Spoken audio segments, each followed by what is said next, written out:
आई कोई नया साल हो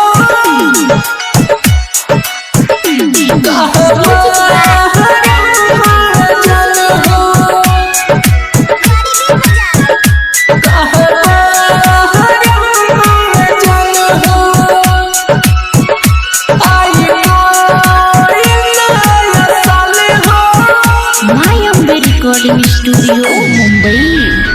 आई कोई नया साल हो कहाँ पर हुए जन हो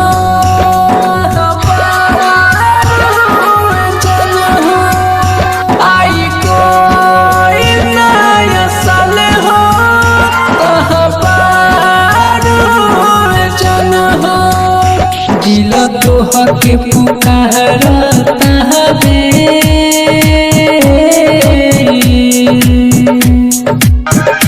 दिल तोह के पुकारता हवे काहे पूछेलू ना बतिया हमर हो आई कोई नया साल हो कहाँ पर हुए जन हो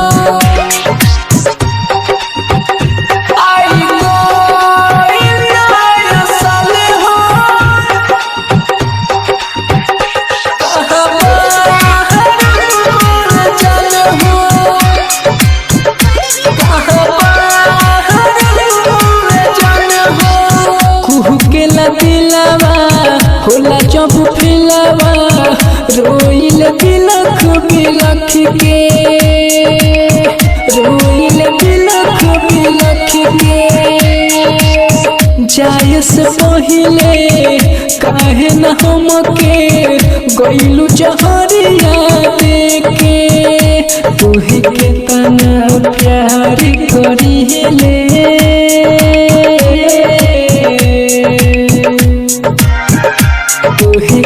प्यार करिले काहे पूछलू न दर्द हमर हो आई कोई नया साल हो कहाँ पर हुए जन हो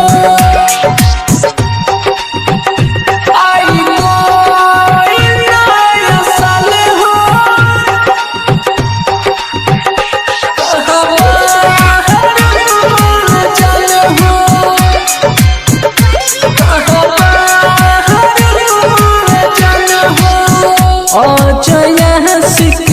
तोह से कितना कह के हारल कह के हारल लागता कि हम ही बानिए गो खाली किस्मत के मारल अभियो कहे ले रह के